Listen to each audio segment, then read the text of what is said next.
అప్పర్ల కరెంజీ road ఉందో దాదాపు 25 కిలోమీటర్లు ఉంది. చాలా మంది నానా తండాలు పడతా ఉన్నారు. పని నడుస్తలేదు, మధ్యలో పని అనేది ఇది తొందరగా రోడ్ పని ఏదైతే ఉందో ఆర్ఎండ్పీ డిపార్ట్మెంట్ ఉండాలి. సో ఆ రోడ్ పని మొదలు పెట్టాలని చెప్పేసి కోరుతాను. ఓకే, దీనికి ఆర్ఎండ్పీ డిపార్ట్మెంట్ వాళ్ళు కూడా ఉన్నారు, వారు కూడా నోట్ చేసి ఉన్నారు. నేను కూడా ఒకసారి వారితో ఎక్కడ ఇష్యూ ఉన్నాయని సాల్వ్ చేయడానికి ప్రయత్నం చేస్తాను. ఎందుకంటే ఇది డాక్టర్లది. ఇప్పుడు వచ్చేది కూడా వర్షాకాలం కాబట్టి మాది మొత్తం గిరిజన ప్రాంతం. రోడ్లు ఉన్నా లేకున్నా కానీ మారుమూల ప్రాంతాలు ఎక్కున్నాయి. గుట్టలు కొండలు వాగులు దాటి రావాలి. కొన్ని గ్రామాల్లో రోడ్లు ఉన్నాయి, కొన్ని గ్రామాల్లో రోడ్లు ఇప్పటికీ లేవు. కాబట్టి సార్ మీ ద్వారా కోరేది ఏంటంటే డాక్టర్ల సమస్య ఎక్కువ ఉంది. మా దగ్గర ఉన్నటువంటి నియోజకవర్గంలో ఒకటే ఒక ఆసుపత్రి, బోత్లో ఒక ఆసుపత్రి ఉంది, 50 పడకల ఆసుపత్రి. దాన్ని గతంలో కూడా 100 పడక ఆసుపత్రిగా అప్గ్రేడ్ చేశారు. ఇది టెండర్ దశలో ఉంది. కాకపోతే ఇప్పుడు ఉన్నటువంటి ఆసుపత్రి ఉన్నటువంటి ఇద్దరే డాక్టర్లు, ఏదైతే మెయిన్ డాక్టర్ ఎవరైతే ఉన్నారో ఆయన మొన్న డిప్యూటేషన్ రద్దు చేసి ఉట్నూరుకు పంపడం జరిగింది. సార్ ఇది చాలా నోట్ చేసుకోవాలి డాక్టర్ల సమస్య. ఎందుకంటే రేపటి రోజు ఏదైనా సమస్య వచ్చినా కానీ ఎవరైనా గిరిజనులు కానీ ఇతర ఆంధ్రలో ఎవరైనా చనిపోయినా కానీ మనకు గవర్నమెంట్కి చెడ్డ పేరు వచ్చే అవకాశం ఉంది. కాబట్టి ఆ డాక్టర్ ఎవరైతే డాక్టర్లు డిప్యూటేషన్ రద్దు చేశారో మరి ఆ డాక్టర్లు రిలీవ్. ఎందుకంటే డాక్టర్లు పనిచేయడమే గొప్ప సార్. ఈ యొక్క ఏజెన్సీలలో డాక్టర్లు పనిచేయడమే పెద్ద సమస్య. అంటే ఉన్న డాక్టర్లు కూడా డిప్యూటేషన్ రద్దు చేసి అక్కడి నుంచి తరలించడం కూడా ఇక్కడ డాక్టర్ల సమస్య ఎక్కువ ఉంది. ఎందుకంటే ఈ డాక్టర్లు ఏదైతే ట్రాన్స్ఫర్స్ విషయం కానీ ఏదైనా కానీ పూర్తి అధికారం కలెక్టర్ గారికి అప్పచెప్పండి.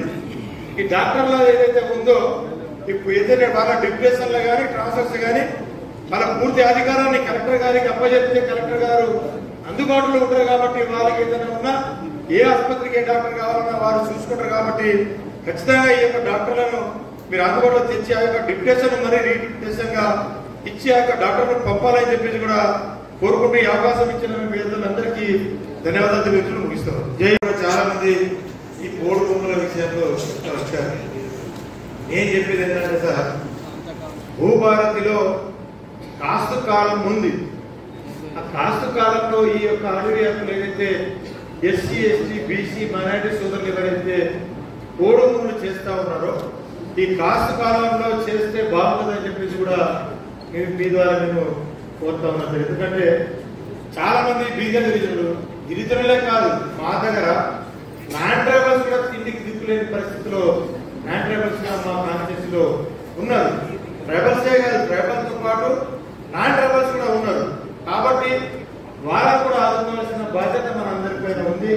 కాబట్టి ఖచ్చితంగా ఈ ఏదైతే భూములు ఉన్నాయో సంబంధిత అధికారులు మనకు సహకరిస్తా ఉన్నా కానీ ఇంకొంత కూడా ముందుకు అడిగేసి సహకరించాలని చెప్పేసి కూడా మీ ద్వారా అధికారులను కూడా మనం కోరుతా ఉన్నాం. అదేవిధంగా ఇందిరమ్మ హౌసెస్ ఏదైతే మనము మంజూరు చేస్తా ఉన్నాం, ప్రభుత్వం ప్రకటిస్తా ఉంది ఉచితంగా ఇసుక సప్లై చేస్తామని చెప్పేసి ప్రకటిస్తా ఉన్నారు. కానీ గ్రౌండ్ లెవెల్లో చూస్తూ ఉంటే అటు ఫారెస్ట్ వాళ్ళు కానీ ఇటు ఎంఆర్ఓలు కానీ ఎక్కడక్కడ ఆపేసి అసలు శాండ్నే తరలించడానికి కూడా ముందుకు వస్తారు. వాళ్ళకు ఇబ్బంది పెడతా ఉన్నారు. కాబట్టి దేని మీద కూడా దృష్టి పెట్టాలని చెప్పేసి కూడా మీ ద్వారా కోరుతా ఉన్నాం మిమ్మల్ని. అదేవిధంగా ముఖ్యంగా సార్ ఇది రుణాలు మాఫీ విషయం చిన్న ఏమనుకోవద్దు. రుణాలు మాఫీ అయిందని మనం చెప్తా ఉన్నాం. కానీ నా నియోజకవర్గంలో దాదాపు 64,000 మంది రైతులు ఉన్నారు. వాళ్ళలో సగం 32,000 మందికి మాత్రమే రుణాలు మాఫీ అయింది.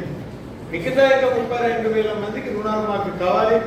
ఖచ్చితంగా దాని మీద మీరు ఒక వాళ్ళ మీద, ఎందుకంటే వాళ్ళు కూడా రైతులు. ఎందుకంటే దాదాపుగా మా దగ్గర పెద్ద ఫ్యాక్టరీలు లేవు, ఏమి లేవు. దాదాపు అందరూ 100% రైతులే భూముల మీద ఆధారపడి బతికేటోళ్ళు. కాబట్టి ఖచ్చితంగా మిగతా రైతులను కూడా ఆదుకోవాలని చెప్పేసి కూడా మిమ్మల్ని కోరుతా ఉన్నాం. కాబట్టి